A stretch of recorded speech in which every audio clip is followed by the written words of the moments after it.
오늘 예배 참석하신 모든 분들을 환영합니다. 이 시간 주님의 은혜가 넘치는 귀한 시간 되시기를 바랍니다. 성경 말씀 보겠습니다. 오늘 말씀은 요한복음 12장 12절로 19절입니다. 요한복음 12장 12절로 19절 말씀 저희 다 같이 보겠습니다. 그 이튿날에는 명절에 온 큰 무리가 예수께서 예루살렘으로 오신다는 것을 듣고 종려나무 가지를 가지고 맞으러 나가 외치되 호산나 찬송하리로다. 주의 이름으로 오시는 이 곧 이스라엘의 왕이시여 하더라. 예수는 한 어린 나귀를 보고 타시니 이는 기록된 바 시온 딸아 두려워하지 말라. 보라 너의 왕이 나귀 새끼를 타고 오신다 함과 같더라. 제자들은 처음에 이 일을 깨닫지 못하였다가 예수께서 영광을 얻으신 후에야 이것이 예수께 대하여 기록된 것임과 사람들이 예수께 이같이 한 것임이 생각났더라. 나사로를 무덤에서 불러내어 죽은 자 가운데서 살리실 때 함께 있던 무리가 증언한지라. 이에 무리가 예수를 맞으는 이 표적 행하심을 들었음이라. 바리새인들이 서로 말하되 볼지어다 너희 하는 일이 쓸데없다. 보라 온 세상이 그를 따르는도다 하니라. 아멘. 우리는 지금 부활절 이야기라는 설교 시리즈를 하고 있습니다. 이번 시리즈 동안 우리는 예수님께서 이 세상에서의 마지막 기간 동안 하신 일들에 대해 생각해 보고 있습니다. 오늘은 기독교의 절기 중 종려주일입니다. 그래서 오늘은 예수님께서 예루살렘에 입성하신 사건에 대해 생각해 보겠습니다. 사람들은 여러 가지 다른 이유들로 예수님을 따릅니다.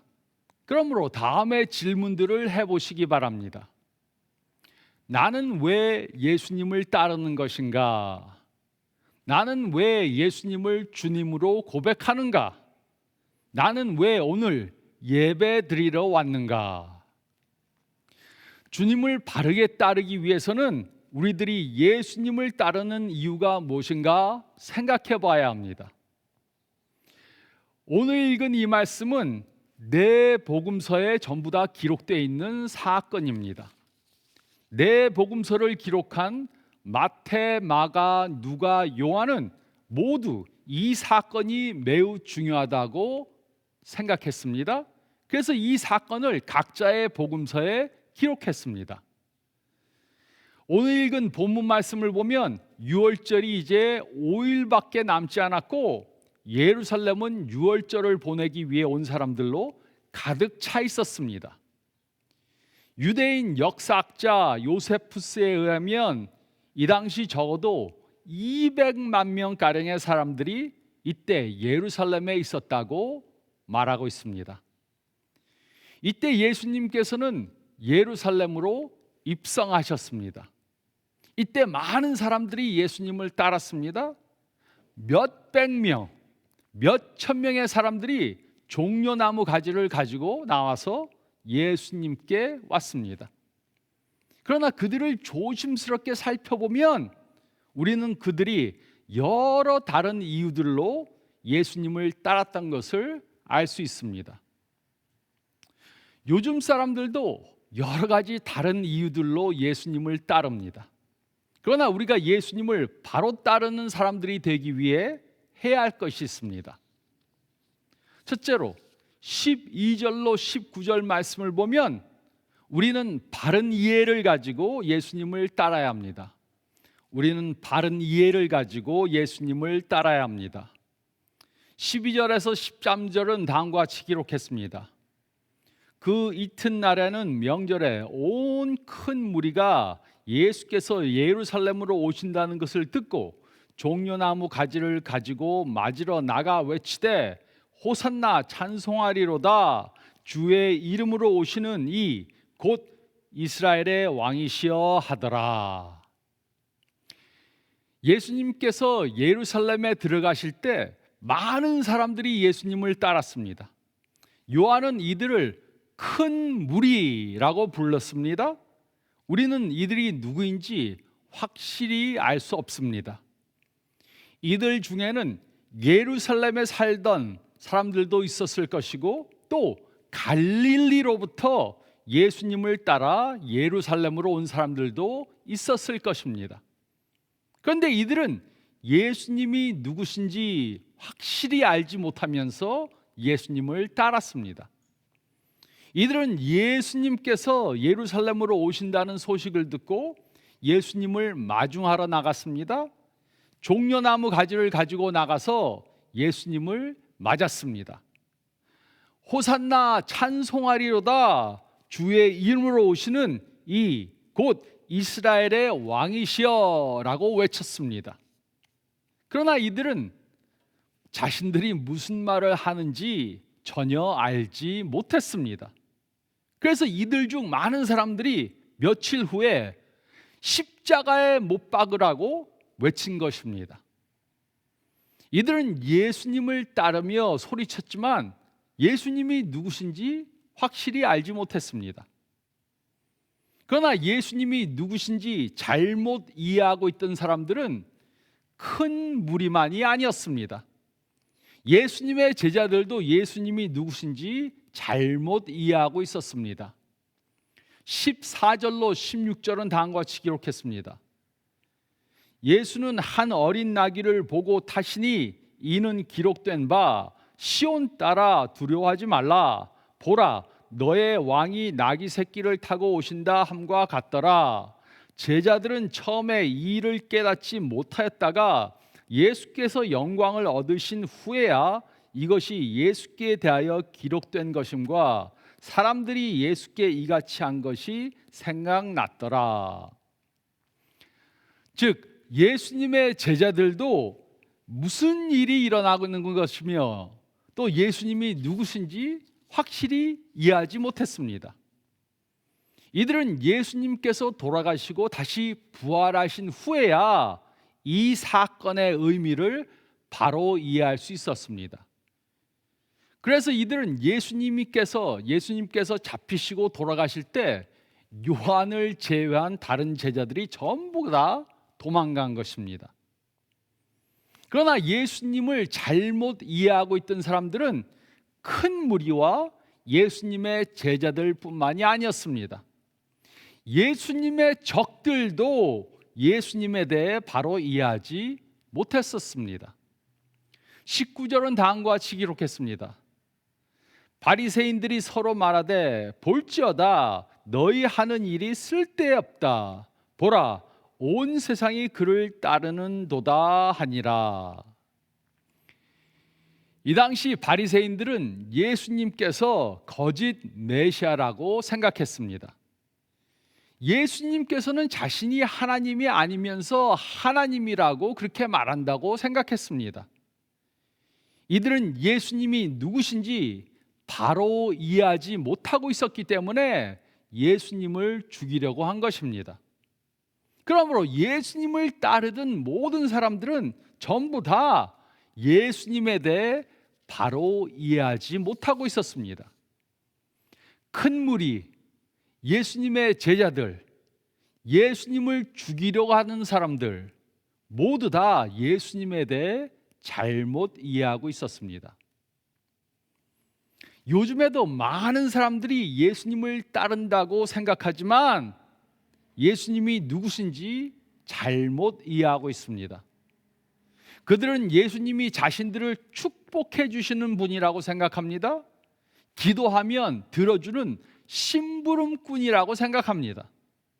그러나 성경은 예수님은 우리의 구세주이시며 창조주 하나님이심을 분명히 말해주고 있습니다. 그러므로 자신에게 질문해 보시기 바랍니다. 나는 예수님에 대한 바른 이해를 가지고 있는가?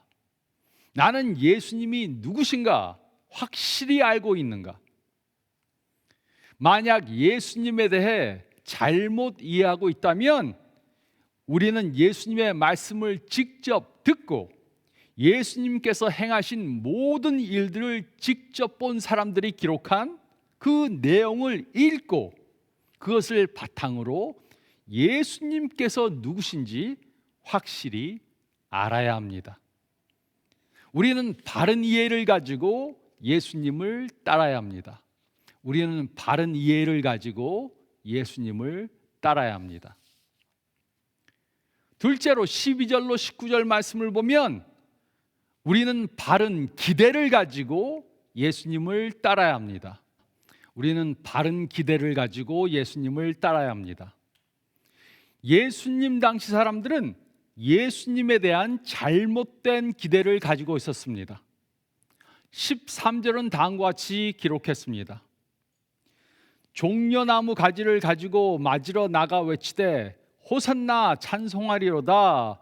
주의 이름으로 오시는 이 곧 이스라엘의 왕이시여 하더라. 이들은 호산나라고 외쳤습니다. 호산나란 구원의 주소서라는 뜻입니다. 즉 이들은 예수님을 자신들의 구원자로 생각했습니다. 그렇게 기대했습니다. 이들은 예수님께서 그들을 로마의 압제로부터 구원해 주실 구원자라고 그렇게 기대하고 있었습니다. 그러나 예수님께서는 이들이 이해할 수 없는 일을 행하셨습니다.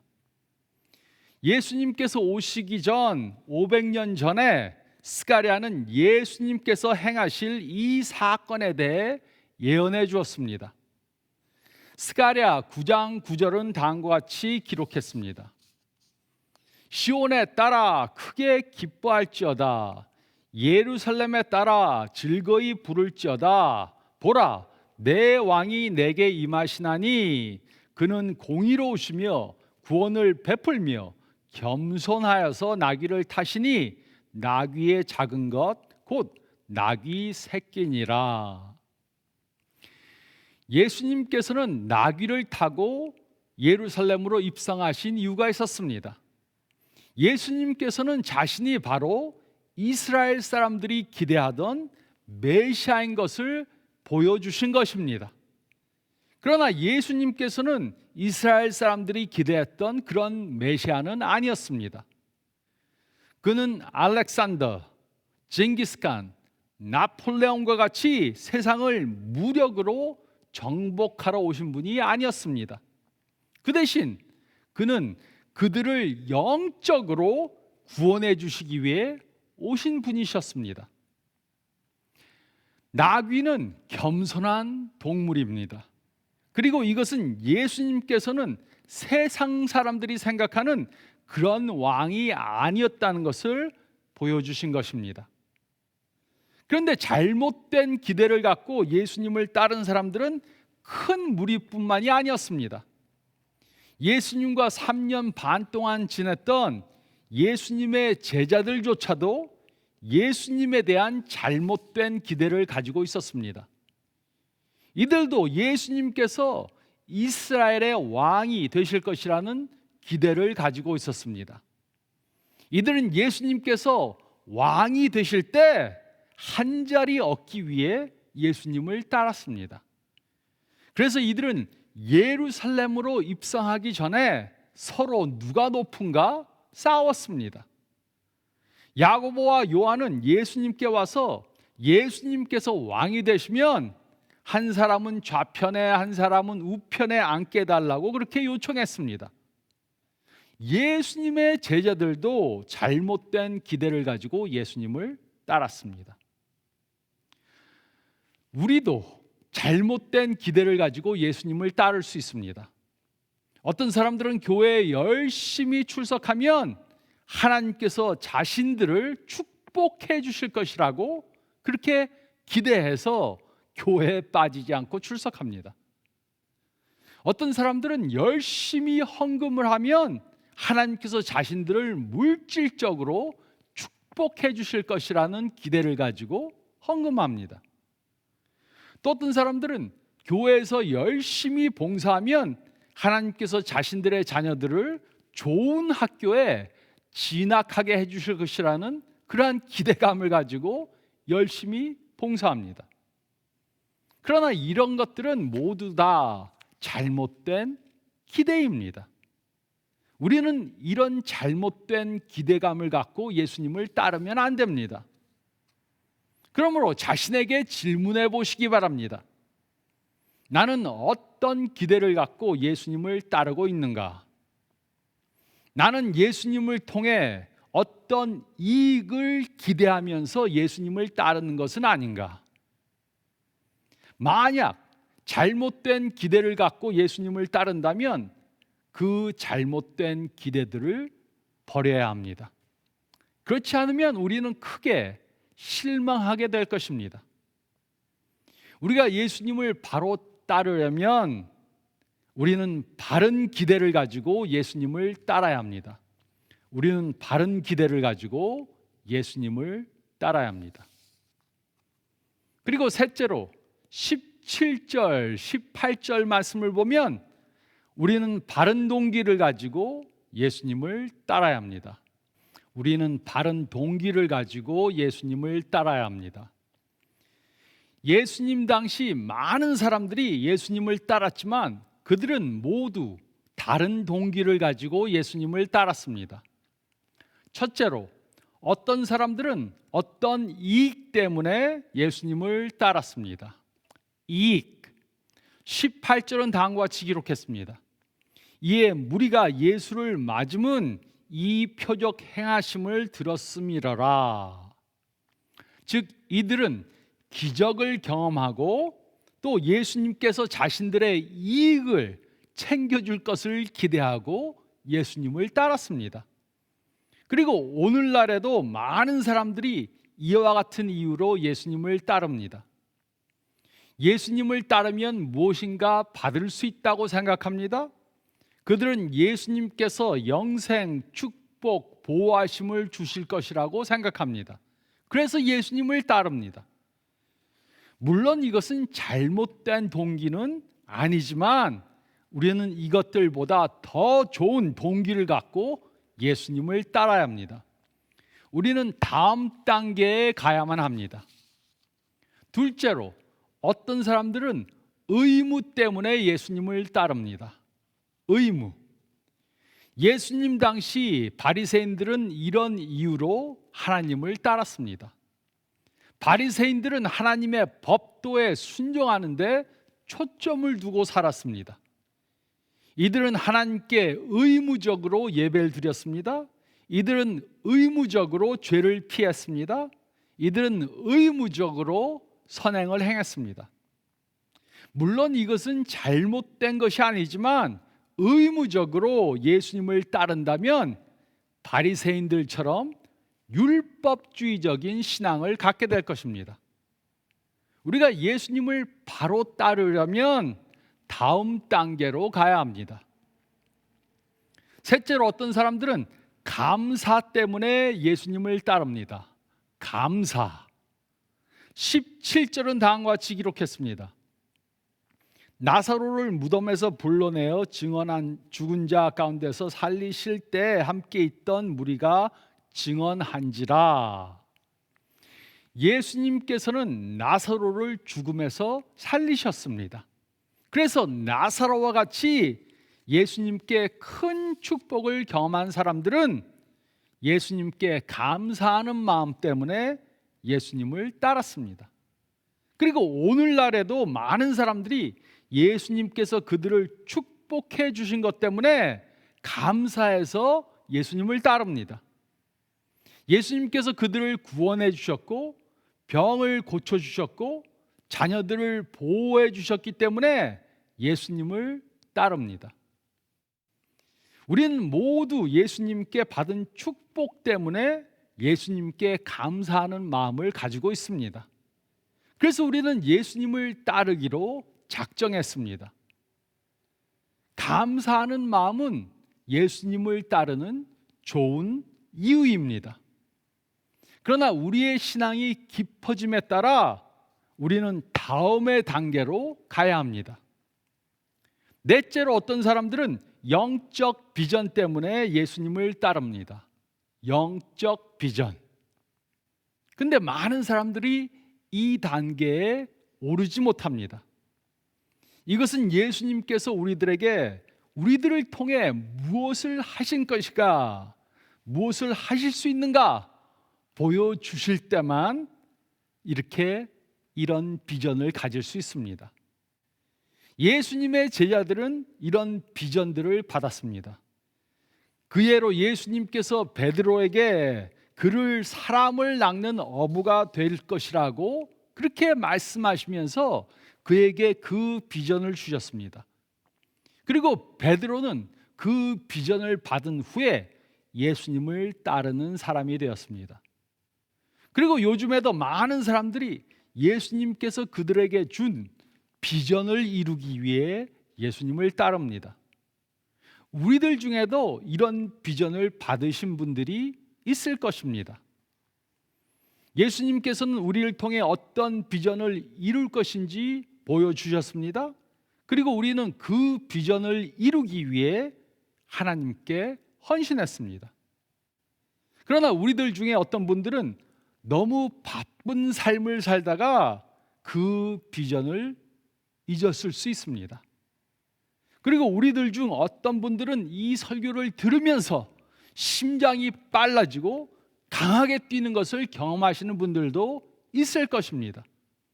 그 이유는 하나님께서 여러분에게 다시 비전을 기억하도록 해주시기 때문인 것입니다. 영적 비전, 이것은 예수님을 따르는 아주 좋은 동기입니다. 하지만 이것도 예수님을 따르는 가장 좋은 동기는 아닙니다. 다섯째로, 예수님을 따르는 가장 좋은 동기는 바로 사랑입니다. 사랑. 즉, 이들은 예수님의 사랑을 경험하고 예수님을 사랑해서 예수님을 따릅니다. 이것을 설명하기 위해 다음의 예를 드리겠습니다. 누가복음 7장 36절로 50절에 죄를 많이 지은 여인의 이야기가 나옵니다. 예수님께서 바리새인의 집에 계실 때 죄를 많이 지은 어떤 여자가 아주 비싼 향유를 가지고 와서 그것을 예수님의 발에 붓고 그녀의 머리로 씻었습니다. 혹시 어떤 사람이 물었을 수 있습니다. 왜 그런 행동을 했습니까? 왜 그렇게 비싼 것을 낭비했습니까? 그때 그 여자는 이렇게 말했을 수 있습니다. 저를 아무도 예수님처럼 사랑해 주신 분이 없습니다. 예수님의 사랑이 저로 그렇게 하게 만들었습니다. 누가복음 23장 50절에서 53절에 아리마대 사람 요셉의 이야기가 나옵니다. 그는 예수님께서 돌아가신 후 빌라도에게 가서 예수님의 시신을 달라고 요청했습니다. 그리고 그는 예수님의 시신을 세마포에 싸서 새 무덤에 넣었습니다. 그때 누가 물었을 수 있습니다. 왜 그렇게 했습니까? 미쳤습니까? 종교 지도자들에게 무슨 해를 당하려고 그렇게 행동했습니까? 그때 그는 말했을 수 있습니다. 저를 위해 죽으신 분은 이 세상에 아무도 없습니다. 그렇지만 예수님께서 저를 사랑하셔서 저를 위해 돌아가셨습니다. 예수님의 사랑이 이렇게 하도록 만들었습니다. 교회의 역사를 보면 베드로는 십자가에 달려 죽게 되었을 때 부탁을 하나 했다고 말합니다. 그는 그를 죽이는 사람들에게 십자가에 거꾸로 못 박아 달라고 부탁했다고 말합니다. 그때 어떤 사람이 물었을 수 있습니다. 왜 그런 부탁을 했습니까? 십자가에 거꾸로 달리면 더 고통이 많을 텐데. 그때 베드로는 이렇게 말했을 수 있습니다. 나의 주님 예수님께서는 저를 사랑하셔서 십자가에 달려 돌아가셨습니다. 저는 예수님과 같은 모습으로 예수님과 같은 모습으로 죽을 자격이 없는 사람입니다. 예수님에 대한 저의 사랑이 저를 그렇게 하도록 만들었습니다. 이익, 의무, 감사, 비전, 이런 것들은 예수님을 따르는 나쁜 동기가 전혀 아닙니다. 그러나 이런 것들은 예수님을 따르는 가장 좋은 동기도 아닙니다. 무엇보다도 우리는 예수님께 받은 그 사랑 때문에 예수님을 사랑하고, 그 무엇보다도 그 사랑 때문에 예수님을 따라야 합니다. 그러므로 자신에게 질문해 보시기 바랍니다. 내가 예수님을 따르는 동기가 무엇인가? 개인적 이익 때문인가? 하나님께 받은 의무 때문인가? 하나님께 감사하는 마음 때문인가? 하나님께 받은 비전 때문인가? 아니면 하나님에 대한 나의 사랑 때문인가? 궁극적으로 사랑 때문에 예수님을 따르지 않으면 그것은 가장 좋은 동기로 예수님을 따르는 것이 아닙니다. 우리는 바른 동기를 가지고 예수님을 따라야 합니다. 우리는 바른 동기를 가지고 예수님을 따라야 합니다. 95세 된 사람들을 대상으로 설문조사를 했습니다. 그들에게 이런 질문을 했습니다. 인생을 처음부터 다시 살 수 있다면 무엇을 다르게 하겠습니까? 가장 인기 있는 첫 번째 답은 위험을 더 감수하고 안전하게 살지 말라였습니다. 위험을 더 많이 감수하고 안전하게 살지 말라. 두 번째 답은 생각을 더하고 행동하는 속도를 늦춰라 였습니다. 생각을 더하고 행동하는 속도를 늦춰라. 그리고 세 번째 대답은 영원히 지속될 것에 내 삶을 투자하라 였습니다. 영원히 지속될 것에 내 삶을 투자하라. 우리는 95세가 되어서 후회하면 안 됩니다. 우리는 후회 없는 삶을 살아야 합니다. 우리는 예수님께서 가신 그 십자가의 길을 따라가야 합니다. 그래야지 후회하지 않게 됩니다. 그러기 위해 우리는 안전하게 살려고 하지 말고 위험을 더 많이 감수하더라도 예수님께서 인도하시는 길을 따라가야 합니다. 우리는 무엇인가 더 많이 하려고 바쁘게 살지 말고 하나님과 더 많이 기도하며 대화하며 함께하는 시간을 가져야 합니다. 또 우리는 이 세상을 위해 살지 말고 영원한 것들에 하나밖에 없는 우리의 삶을 투자해야 합니다. 그러므로 우리는 예수님을 바로 이해하고 예수님에 대한 바른 기대를 가지고 무엇보다도 사랑하기 때문에 예수님을 따라야 합니다. 그래야 예수님의 길을 바로 따라가는 올바른 제자들이 될 수 있습니다. 이렇게 예수님을 바로 따르는 저와 여러분들이 되시기를 우리 주님, 우리를 위해 돌아가시고 부활하신 예수님의 이름으로 축원드립니다. 저희 다 같이 기도드리겠습니다. 잠시 머리를 숙이시고 오늘 말씀 다시 한번 묵상해 보시기 바랍니다. 이 질문을 해보시기 바랍니다. 나는 무엇 때문에 예수님을 따르고 있는가? 나는 왜 예수님을 따르는 삶을 살고 있는가? 질문해 보시기 바랍니다. 그것은 내가 얻을 수 있는 어떤 이익 때문인가? 아니면 의무적으로 의무감 때문인가? 아니면 감사하는 마음 때문인가? 아니면 하나님께서 나에게 어떤 영적 비전을 주셨기 때문인가? 이런 것들이 나쁜 동기는 아니지만 가장 좋은 동기도 아닙니다. 질문해 보시기 바랍니다.